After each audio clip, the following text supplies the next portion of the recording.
Sa maulap na araw sa inyo ngayon, ito na naman tayo, taakit na naman tayo sa bundok para makipagsapalaran na naman sa pagtatabas ng kawayan. Pero ngayon nagdala ako ng backup natin. Ito siya, si Ginoong Grass Cutter. O diba, mabilis magtabas yan guys. Kaya ano pang hinihintay natin? Siyempre maghanda na tayo sa gera. Yan, nagpapantamo na tayo tapos nagja-jacket na. Nihahanda na natin ang ating mga equipment kahit kulang-kulang. Wala tayong PPE na kompleto. Ang meron lang tayo, salamin, jacket, pantalon, yun lang. Wala tayong face shield. Kaya nyo na. Hay hay hay hay hay hay. Ayaw, di ba? At ito, nagtry ako magsalamin pero ang problema, nahilo ako. Tinitingnan ako may grado pero wala naman. Ano kayang dahilan? Iniisip ko rito, siguro di lang ako sanay magsalamin kaya ganun.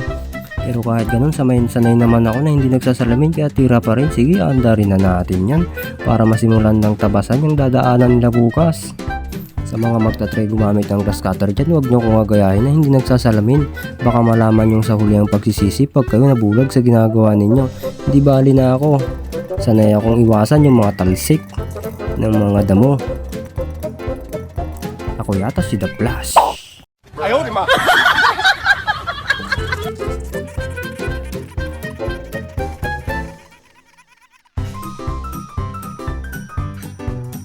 At dito nakapagtabas naman na ako ng 5 dipa kaya okay naman na siguro yun. Medyo pahinga naman tayo. Hindi, huwag natin pinapagod ang sarili natin.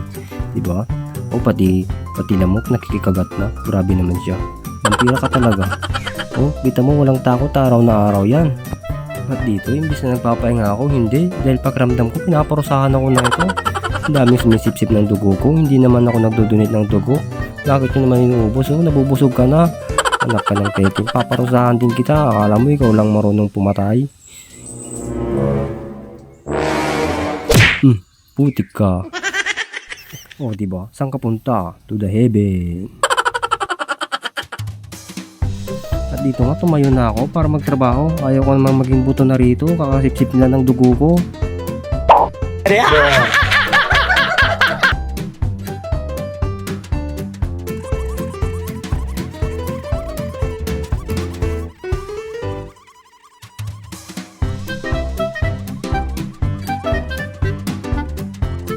Ito nga pala, yung hindi pa nagagrass cutter, baka sabihin nyo walang pinagkaiba sa nag-grass cutter, kaya bakit pa ako nagsasayang ng oras? Ito yung nag-grass cutter. O diba, napakalaki ng pagkakaiba. Baka sabihin nyo, same lang sila. Sabi naman siguro yung kasabihan the time is gold, kaya ito, tira na naman tayo, makapagpahinga lang tayo ng ilang segundo. Kailangan talaga doble-doble yung sikap dito sa bundok. Hindi pwedeng papatay-patay ka kasi dugi-akyat mo. 3 oras ka akyat tapos kababa ka bago mag-alas 3. Ay paano ka makakarami niyan kung hindi ka titira ng titira? At sa part na to nga, hindi na nakisama ang panahon. Inulan pa ako rito sa bundok habang nag-grass cutter.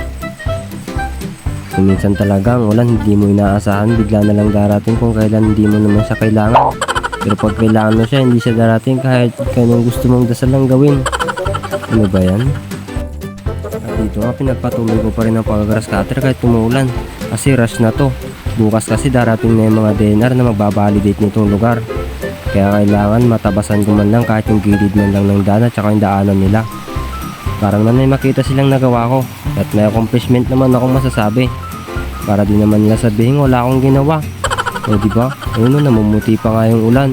Hindi naman siya ganun kalakas kaya okay lang magtrabaho. Siya nga lang dito hindi na ako gumamit ng salamin. Kasi yung salamin pag nababasa lumalabo. Kasing labo ko mag voice over.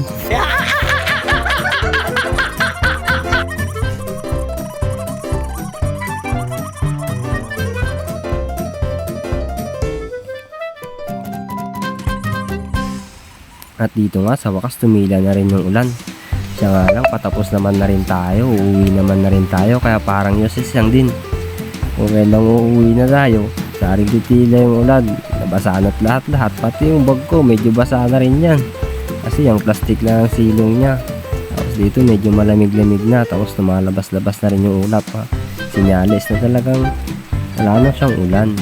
Yun, minsan talaga, minsan parang niloloko ka lang ng panahon. Babasahin ka lang, papakapasma ka lang. At sa part na to, naubos na rin talaga yung gasolina ko kaya wala na rin akong gagamitin na mag-grass cutter. Kaya napagpasyang kong umuwi na lang din kasi hapon naman na rin. Tignan nyo naman, ano kaya masasabi sa akin ng mga validator bukas? Ano kaya masasabi nila sa tinabasan ko? Napakalinis na ng dam na yan, siguro naman di lang sila magre-reklamo niyan. O diba? O paano ba yan? Salamat sa panunod sa walang kwenta kong vlog. See you na lang sa next vlog ko. Thank you.